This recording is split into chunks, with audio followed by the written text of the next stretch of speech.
All right. Well, thanks for coming out tonight to Christmas at Faith Journey. Hope your Christmas Eve is off to a great start already. Glad that you're here with us celebrating the birth of Christ. I just want to give a few moments tonight to talk a little bit about this story and this moments that we celebrate here surrounding the Christmas, the events surrounding Christmas that we celebrate. You know, over the last few weeks at Faith Journey, we've been in a series called Family Tree.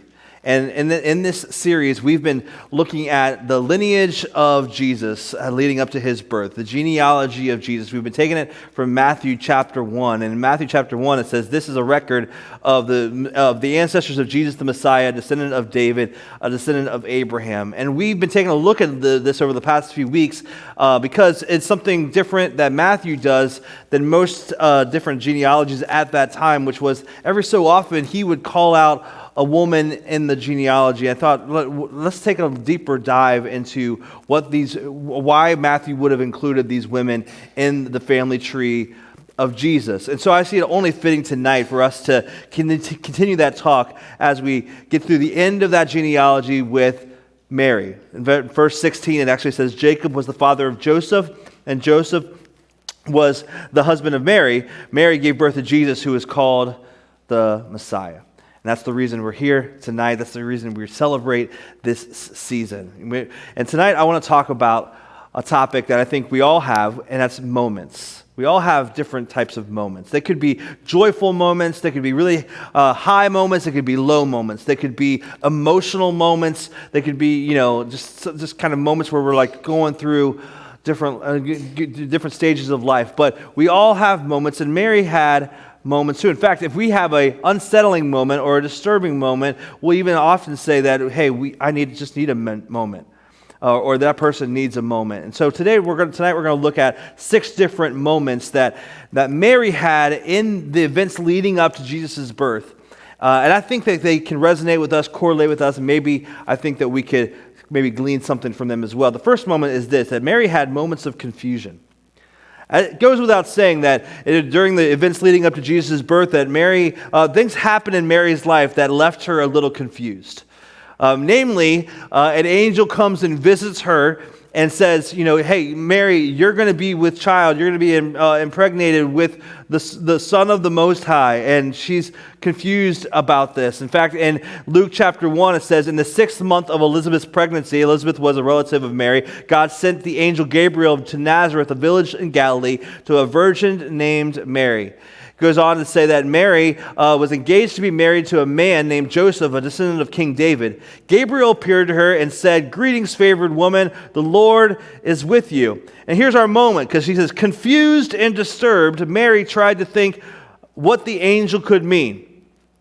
Don't be afraid, Mary. The angel told her, for you have found favor with God.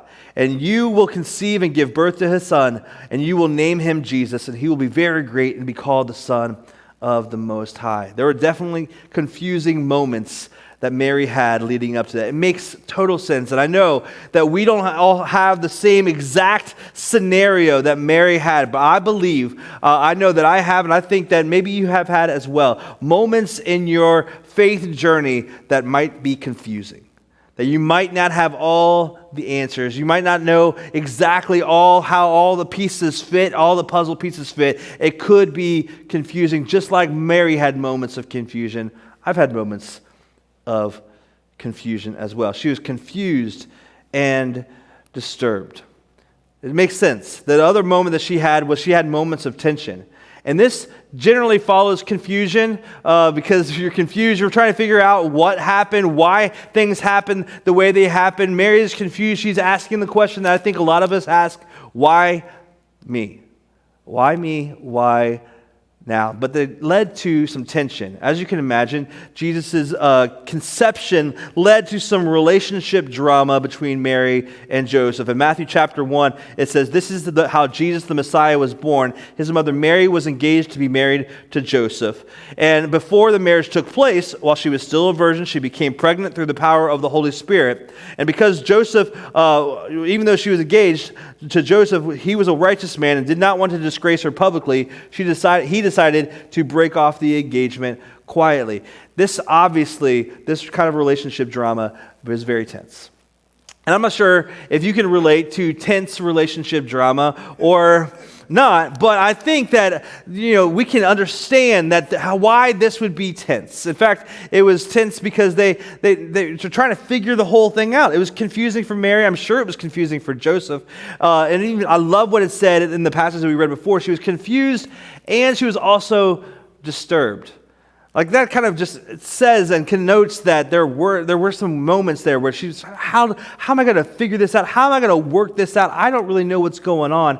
And I'm sure Joseph was so kind of trying to do the same thing. He was tense in it as well. And we're going to get back to that part. But I think the third moment I want to talk a little bit about is this moments of joy. Mary had moments of joy in the events leading up to Jesus' birth. She had moments where she could sit back and just glorify God, praise God for what He was doing in her life. There's moments where she could sit back and say, hey, I may not have all the answers. I might be confused. I'm trying to wrestle with, do I really believe that the angel did, what it's going to do? This is going to happen as the angel said it's going to happen. But when she went and visited Elizabeth, Elizabeth said that the baby in her womb leaped for joy when she saw Mary, and then reiterated what the angel had told her, Mary responded in Luke chapter 1, saying, how my soul praises the Lord, how my spirit rejoices in God my Savior, for He took notice of His lowly servant girl. His mighty arm has done tremendous things. Now, you may not have had the exact same situation as Mary, but I think that you could resonate with moments of joy. And what I love about this passage from Mary is that she actually says, I rejoice in God my Savior because He took notice of me. I think one thing that we can take away from tonight, that God, the creator of the universe, notices you. He notices you. He sees you where you are, in confusion, in tension. He sees you. And maybe like Mary, we can get to a point where we say His arm has done tremendous things. He is a mighty, mighty God.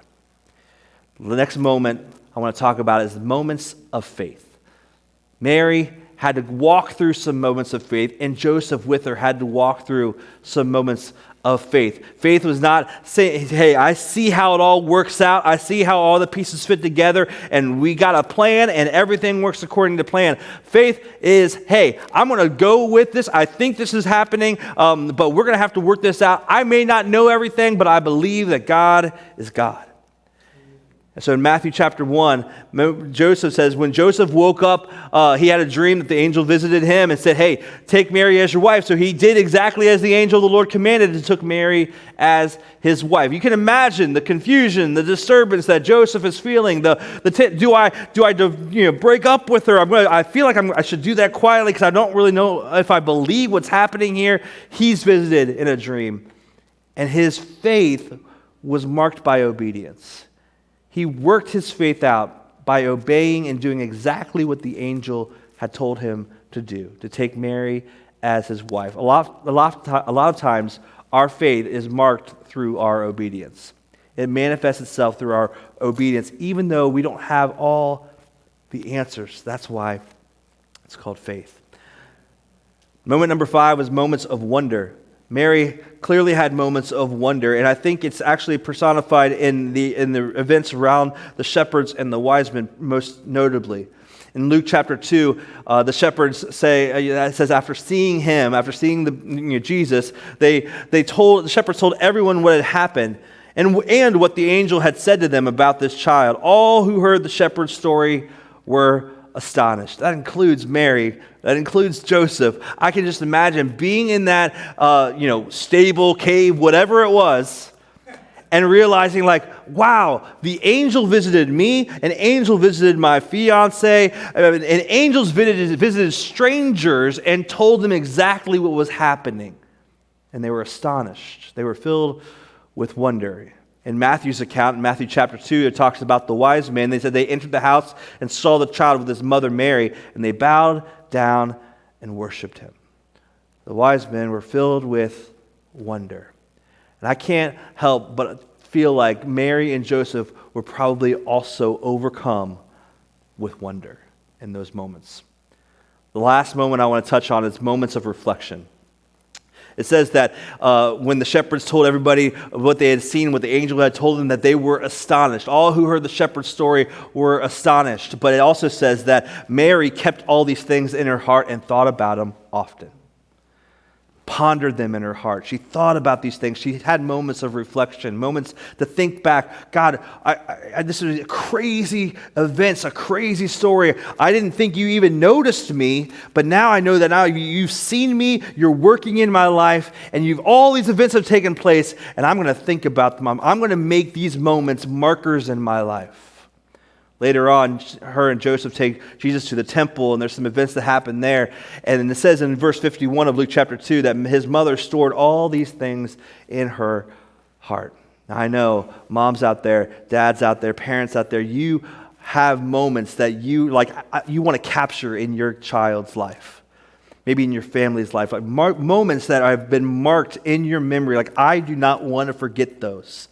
Those are moments of reflection, of pondering, of just ways that we can understand God, where we've come from, where God has brought us, and where what's been important to us. Mary stored all these things in her heart. So, in summation, we have these 6 moments of confusion, tension, joy, faith, wonder, and reflection.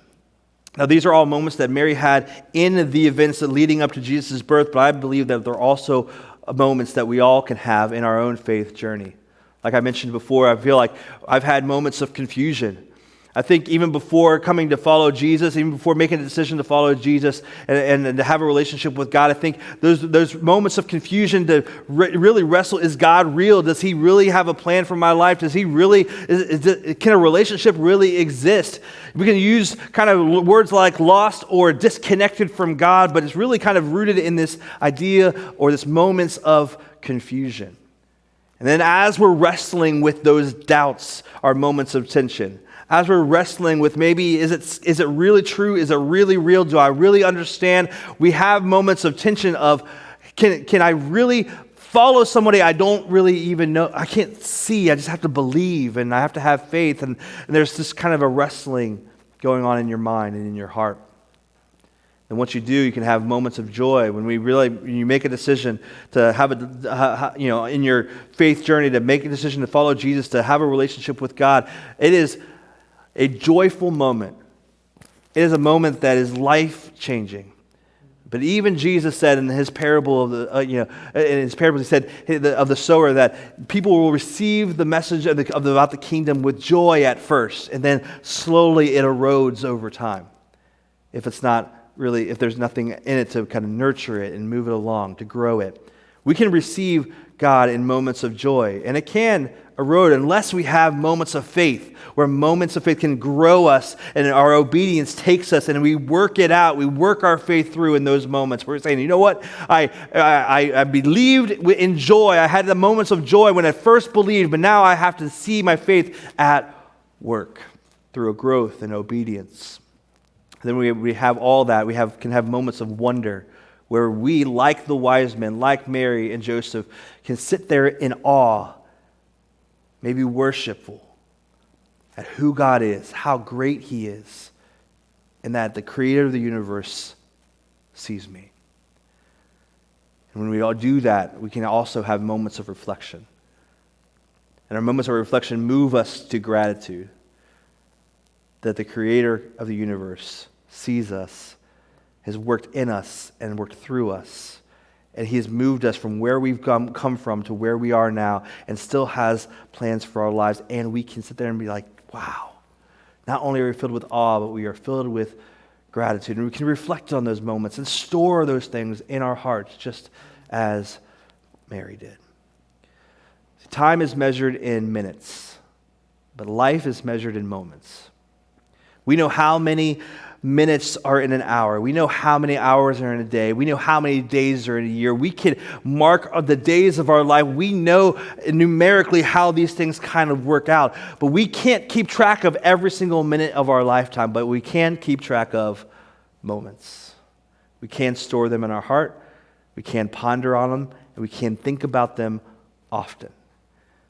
Life is measured in moments, and I would encourage you to store up those moments. What is God doing in your heart? What moments with your relationship with God, moments with your family, moments with your community?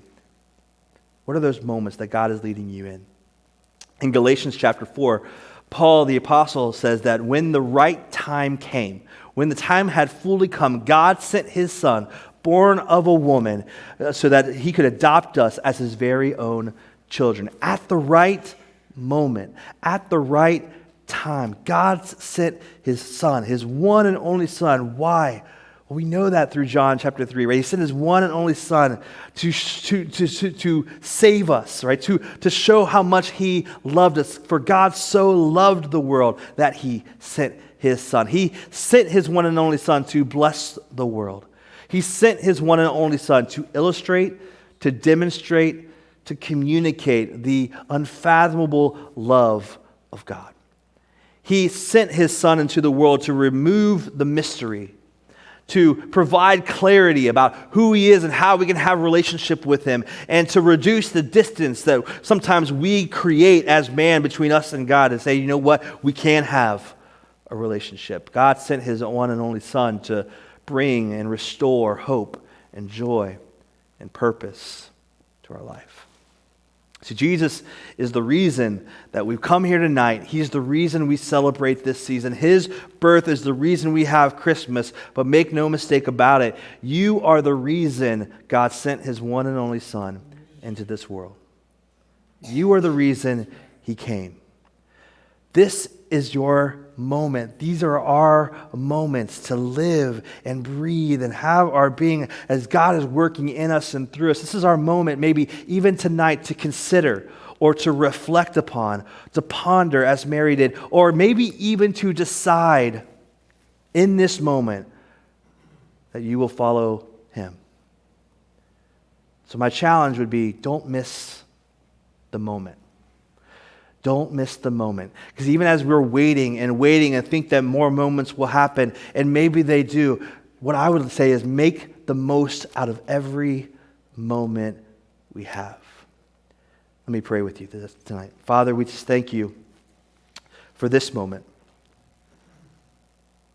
And Father, I just pray right now that even as we're reflecting on what you've done in our lives, maybe in this season, maybe this year, maybe just over the last few or whatever, but that you've brought us to this moment.